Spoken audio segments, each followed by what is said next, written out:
ఆంధ్రప్రదేశ్ రాష్ట్రంలోని విశాఖపట్నం తుంగలం దగ్గర నిర్మాణంలో ఉన్న ఫ్లైఓవర్ ఒక్కసారిగా కూలిపోవటం క్షణాల్లోనే భయానక దృశ్యంగా మారింది.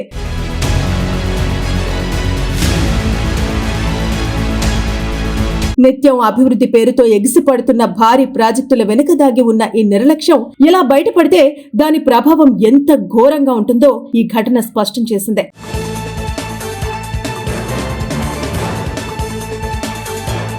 పనిచేస్తూ ఉన్న కార్మికులపై ఒక్కసారిగా స్లాబ్ పడిపోవటం, ప్రాణాలు త్రుటిలో తప్పించుకోవటం, ఈ మొత్తం సన్నివేశం ఒక్కసారిగా అందరినీ షాక్ కు గురిచేసింది. ప్రతిరోజు వందల మంది ప్రయాణించే మార్గాన్ని సులభతరం చేయాల్సిన ఈ ఫ్లైఓవర్ నిర్మాణ దశలోనే ఇలా కూలిపోవటం ఆందోళన కలిగిస్తోంది. కాంక్రీట్ పనులు జోరుగా సాగుతున్న సమయంలో ఒక్కసారిగా స్లాబ్ కిందకు జారిపోవటంతో అక్కడ పనిచేస్తున్న కార్మికులందరూ ఒక్కసారిగా షాక్ కు గురయ్యారు.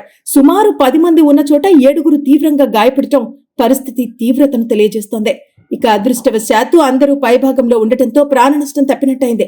అదే సమయంలో కింద ఎవరైనా ఉండి ఉంటే ఈ ఘటన మరింత భయంకరంగా మారేది. అయితే ఈ ప్రమాదం జరిగిన క్షణాల్లోనే అక్కడి వాతావరణం పూర్తిగా మారిపోయింది. అక్కడి సమీపంలో క్రికెట్ ఆడుతున్న యువకులు ఒక్కసారిగా పరుగులు తీస్తూ ఘటనా స్థలానికి చేరుకుని సహాయక చర్యలు చేపట్టారు. రైల్వే సిబ్బంది కూడా వెంటనే స్పందించి శిథిలాల కింద చిక్కుకున్న కార్మికులను బయటకు తీశారు. గాయపడిన వారిని ఆలస్యం చేయకుండా హుటాహుటిన ఆసుపత్రికి తరలించారు. ఇక డాక్టర్లు చెప్పిన వివరాల ప్రకారం కొందరికి మల్టిపుల్ ఫ్రాక్చర్లు, స్పైన్ ఇంజరీస్ వంటి తీవ్రమైన గాయాలు కాగా ఒకరి పరిస్థితి అత్యంత విషమంగా ఉన్నట్టు చెబుతున్నారు. ఇక మిగిలిన వారు క్రమంగా కోలుకుంటుండటం కొంత ఉపశమనాన్ని కలిగిస్తోంది. అయితే బాధితులంతా బీహార్ ప్రాంతానికి చెందిన వలస కార్మికులే కావటం ఈ ఘటనను మరింత హృదయ విదారకంగా మారుస్తోంది. ఇక ఈ ప్రమాదానికి కారణాలపై చూస్తే అధికారుల నిర్లక్ష్యం, కాంట్రాక్టర్ల అజాగ్రత్త అనే ఆరోపణలు బలంగా వినిపిస్తున్నాయి. కోట్ల రూపాయల వ్యయంతో నిర్మిస్తున్న ఈ ప్రాజెక్టులో నాణ్యత ప్రమాణాలు పాటించలేదన్న అనుమానాలు వ్యక్తమవుతున్నాయి. పాత ఐరన్ షీట్లు, నాసి రకం సెంటరింగ్ మెటీరియల్ వాడటం వల్లే ఈ స్లాబ్ కుప్పకూలిందని స్థానికులు చెబుతున్నారు. ముఖ్యంగా పనులు జరుగుతున్న సమయంలో సరైన పర్యవేక్షణ లేకపోవడం, క్వాలిటీ టెస్టింగ్ జరగకపోవడం వంటి అంశాలు ఇప్పుడు పెద్ద చర్చగా మారాయి. ఘటనా స్థలాన్ని పరిశీలించినప్పుడు స్లాబ్ కు అవసరమైన బేస్ సపోర్ట్ సరిగా లేకపోవటం స్పష్టంగా కనిపిస్తోందని ప్రాథమికంగా భావిస్తున్నారు. అంతటి భారీ నిర్మాణంలో చిన్నపాటి తప్పిదం కూడా ఎంత పెద్ద ప్రమాదానికి దారితీస్తుందో ఈ ఘటన మరోసారి గుర్తు చేసింది. కానీ అంతకంటే ఆశ్చర్యకరమైన విషయం ఏమిటంటే ప్రమాదం జరిగిన తర్వాత కూడా బాధ్యులైన అధికారులు, కాంట్రాక్టర్లు వెంటనే అక్కడికి రాకపోవటం ఇది ప్రజల్లో మరింత ఆగ్రహాన్ని రేకెత్తిస్తోంది. ప్రస్తుతం అక్కడ సహాయక చర్యలు పూర్తయ్యాయి. పోలీసులు కేసు నమోదు చేసి దర్యాప్తు ప్రారంభించారు. కానీ ఈ ఘటన కేవలం ఒక ప్రమాదంగా ముగియకూడదని, భవిష్యత్తులో ఇలాంటి ఘటనలు మళ్లీ జరగకుండా కఠిన చర్యలు తీసుకోవాలని స్థానికులు డిమాండ్ చేస్తున్నారు. ఈ ప్రమాదం వెనుక ఉన్న అసలు కారణాలు బయటకు రావటం, బాధ్యులపై చర్యలు తీసుకోవటం ఇప్పుడు అత్యంత కీలకంగా మారింది. ఆంధ్రప్రదేశ్ రాష్ట్రంలోని విశాఖపట్నం తుంగలం దగ్గర నిర్మాణంలో ఉన్న ఫ్లైఓవర్ ఒక్కసారిగా కూలిపోవటం క్షణాల్లోనే భయానక దృశ్యంగా మారింది.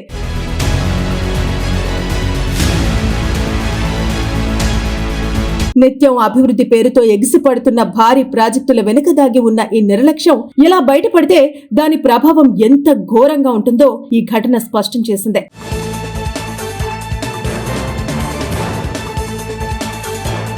పనిచేస్తూ ఉన్న కార్మికులపై ఒక్కసారిగా స్లాబ్ పడిపోవటం, ప్రాణాలు త్రుటిలో తప్పించుకోవటం, ఈ మొత్తం సన్నివేశం ఒక్కసారిగా అందరినీ షాక్ కు గురిచేసింది. ప్రతిరోజు వందల మంది ప్రయాణించే మార్గాన్ని సులభతరం చేయాల్సిన ఈ ఫ్లైఓవర్ నిర్మాణ దశలోనే ఇలా కూలిపోవటం ఆందోళన కలిగిస్తోంది. కాంక్రీట్ పనులు జోరుగా సాగుతున్న సమయంలో ఒక్కసారిగా స్లాబ్ కిందకు జారిపోవటంతో అక్కడ పనిచేస్తున్న కార్మికులందరూ ఒక్కసారిగా షాక్ కు గురయ్యారు.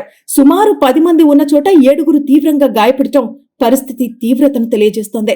ఇక అదృష్టవశాత్తు అందరూ పైభాగంలో ఉండటంతో ప్రాణ నష్టం తప్పినట్టయింది.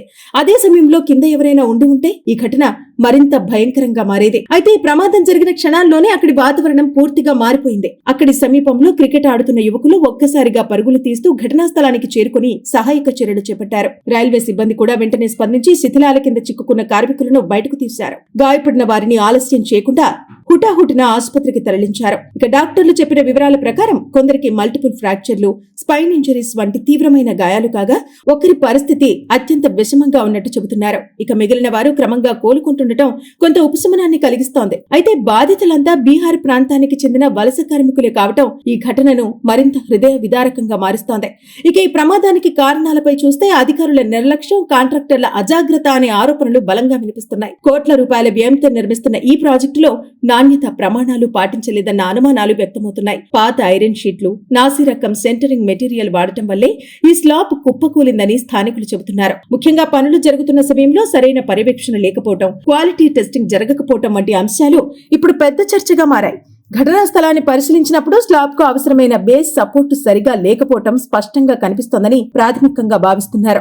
అంతటి భారీ నిర్మాణంలో చిన్నపాటి తప్పిదం కూడా ఎంత పెద్ద ప్రమాదానికి దారితీస్తుందో ఈ ఘటన మరోసారి గుర్తు చేసిందే. కానీ అంతకంటే ఆశ్చర్యకరమైన విషయం ఏమిటంటే ప్రమాదం జరిగిన తర్వాత కూడా బాధ్యులైన అధికారులు, కాంట్రాక్టర్లు వెంటనే అక్కడికి రాకపోవటం ఇది ప్రజల్లో మరింత ఆగ్రహాన్ని రేకెత్తిస్తోంది. ప్రస్తుతం అక్కడ సహాయక చర్యలు పూర్తయ్యాయి. పోలీసులు కేసు నమోదు చేసి దర్యాప్తు ప్రారంభించారు. కానీ ఈ ఘటన కేవలం ఒక ప్రమాదంగా ముగియకూడదని, భవిష్యత్తులో ఇలాంటి ఘటనలు మళ్లీ జరగకుండా కఠిన చర్యలు తీసుకోవాలని స్థానికులు డిమాండ్ చేస్తున్నారు. ఈ ప్రమాదం వెనుక ఉన్న అసలు కారణాలు బయటకు రావటం, బాధ్యులపై చర్యలు తీసుకోవటం ఇప్పుడు అత్యంత కీలకంగా మారింది.